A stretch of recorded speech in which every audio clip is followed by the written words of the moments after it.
Σήμερα θα μιλήσουμε για τα modal verbs. Θα δούμε τι είναι τα modal verbs, πώς λειτουργούν, ποια είναι, γιατί χρειάζεται τα modal verbs να είναι ένα ξεχωριστό κεφάλαιο στη γραμματική μας.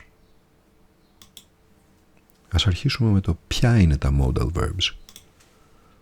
Can, could είναι ο αόριστος του can. Και προσοχή, αυτό το L δεν προφέρεται could, σαν να μην υπήρχε. May και ο αόριστος του might. Must, ought to. Το ought to είναι το μοναδικό που πηγαίνει πάντα με το to. Τα υπόλοιπα όλα δεν παίρνουν ποτέ το to. Θα το δούμε όμως και παρακάτω. Shall, should, όπως και με το could, το should έχει το L του άφωνο, δεν προφέρεται το L. Will, would, το ίδιο και εδώ, το L δεν προφέρεται, would, σαν να μην υπήρχε. Μπορούμε λοιπόν να πούμε ότι είναι 10. Αλλά καθώς αυτά τα 4 είναι οι αόριστοι των αντίστοιχων εκείνων, μπορούμε και να πούμε ότι είναι 6. Και σε μερικές γραμματικές θα δείτε αυτή την αναφορά. Σε κάθε περίπτωση έχει μικρή σημασία αν θα πούμε ότι είναι 6 ή 10. Πρόκειται για μια σύμβαση. Και εν πάση τόσο, εμένα μου αρέσει να λέω ότι είναι 10. Τα modal verbs δεν μπορούν να σταθούν στην πρόταση μόνα τους. Υπάρχει μια εξαίρεση, αλλά αυτή θα τη δούμε στο τέλος.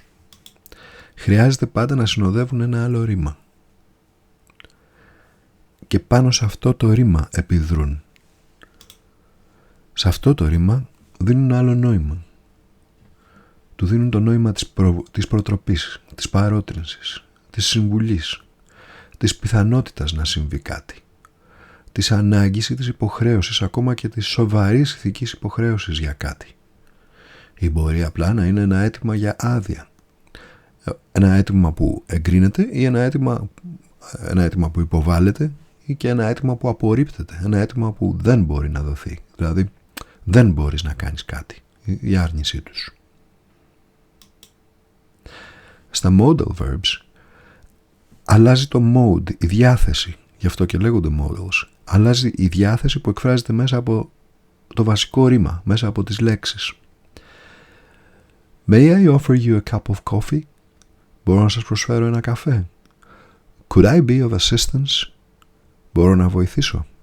Ή όπως λέει το γνωστό τραγουδάκι των Beatles, Baby you can drive my car. Yes I'm gonna be a star. Και στις τρεις περιπτώσεις έχουμε έτοιμα. Ζητάμε ή δίνουμε την άδεια για κάτι. Smoking can be a deadly habit. Το κάπνισμα μπορεί να είναι μια θανάσιμη συνήθεια. It could rain tomorrow. Μπορεί να βρέξει αύριο. I may be sent to an overseas duty. Μπορεί να με στείλουν σε υπηρεσία μακριά. Overseas, αυτό το overseas σημαίνει πέρα από τη θάλασσα κατά λέξη, και βέβαια στην περίπτωση της Αγγλίας, είναι, μια και η Αγγλία είναι νησί, είναι οπουδήποτε. Όλα είναι overseas. Στην περίπτωση της Αυστραλίας. Στην περίπτωση της Αμερικής, ας πούμε, είναι όταν πας στην άλλη μεριά του Ατλαντικού ή στην άλλη μεριά του Ειρηνικού. Εδώ λοιπόν εκφράζεται η πιθανότητα, μπορεί να είναι ισχυρή ή να μην είναι τόσο ισχυρή. Αυτό που όμως έχει σημασία είναι ότι αυτά τα modal verbs, το can εδώ, το could εδώ πέρα και το may εδώ πέρα, αλλάζουν τα βασικά ρήματα, το be, το rain και το sent, μεταβάλλοντας τα από βεβαιότητα σε πιθανότητα. Αν θέλουμε να πούμε δηλαδή ότι είναι σίγουρο πως το κάπνισμα σκοτώνει, θα λέγαμε smoking is a deadly habit. Αν θέλαμε να πούμε ότι είναι σίγουρο πως αύριο θα βρέξει, θα λέγαμε it will rain tomorrow. Αν θέλαμε να πούμε ότι φεύγω για υπηρεσία μακριά, θα λέγαμε ότι I will be sent to an overseas duty ή I am being sent to an overseas duty. Ή αν θέλαμε να χρησιμοποιήσουμε την ενεργητική φωνή, παρά την παθητική, θα λέγαμε they sent me to an overseas duty. Αλλά με αυτά τα ρήματα, τα modals, μετατρέπουμε το νόημα σε πιθανότητα. Τώρα πόσο ισχυρή ή πόσο λιγότερο ισχυρή είναι αυτή η πιθανότητα, αυτό πρέπει κανείς να το καταλάβει από τα συμφραζόμενα. Αλλάζουν δηλαδή το mode, αλλάζουν τη διάθεση που εκφράζεται μέσα από το βασικό ρήμα, από το be, από το rain, από το send, την αλλάζουν σε πιθανότητα. You're married to a beautiful woman and have 3 children. You ought to be a happy man. Είσαι παντρεμένος με μια όμορφη γυναίκα και έχεις 3 παιδιά. Θα πρέπει να είσαι ένας ευτυχισμένος άνθρωπος. You should forget the past and try to make a new start. Να ξεχάσεις το παρελθόν και να προσπαθήσεις να κάνεις ένα νέο ξεκίνημα. She seems to like you. You should take her to dinner sometime. Εδώ πρόκειται για συμβουλή, παρότρινση, για προτροπή. Έτσι.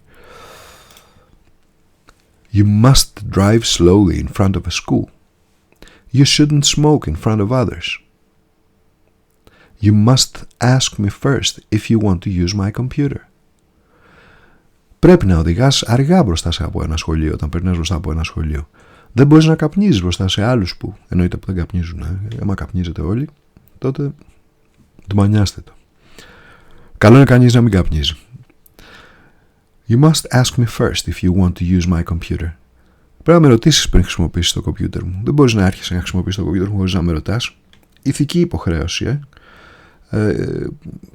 τουλάχιστον υποχρέωση. Πρέπει να κάνεις κάτι ή πρέπει να μην κάνεις κάτι. Ας δούμε όμως άλλα σημεία, χαρακτηριστικά των modal verbs, σημαντικά χαρακτηριστικά τους. Εδώ επιγραμματικά όλα και ας τα δούμε ένα-ένα. Δεν παίρνουν καταλήξεις s στο τρίτο πρόσωπο, ed στον αόριστο ή ing για το σχηματισμό του γερουνδίου.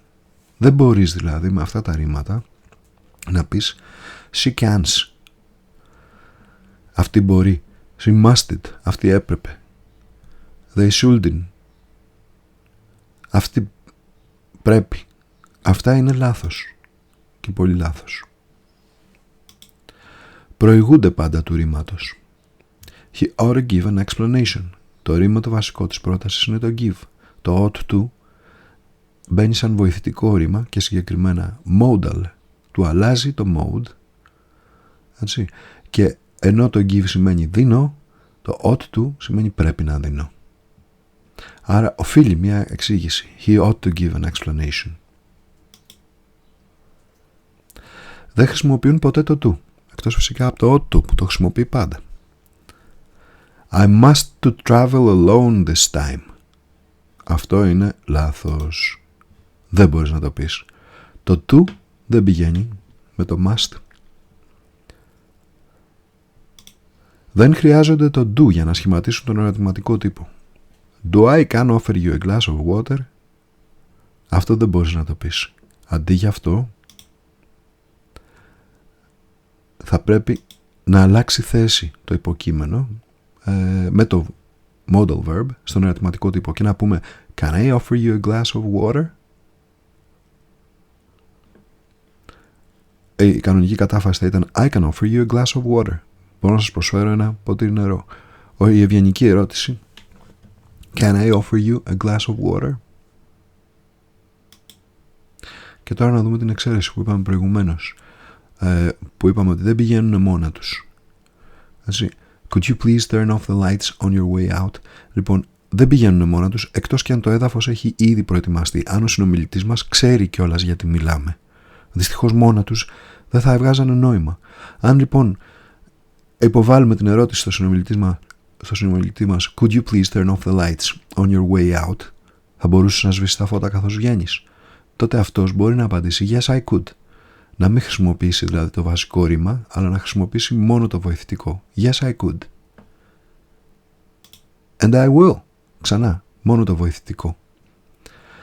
Γιατί το έδαφος είναι ήδη προετοιμασμένο. Ο συνομιλητής μας ξέρει ποιο είναι το βασικό ρήμα. Το turn off. Αλλιώς ο συνομιλητής μας δεν θα ήξερε για τι πράγμα μιλάμε.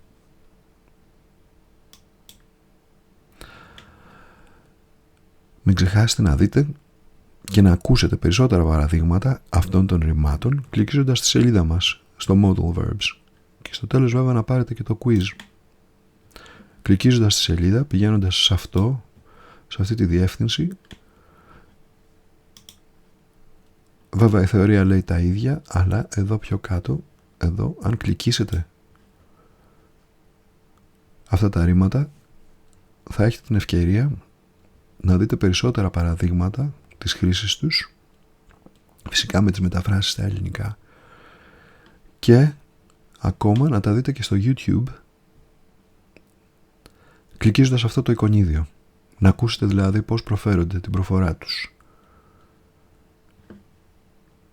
Και όπως είπαμε, μην ξεχάσετε στο τέλος να πάρετε και το σχετικό quiz.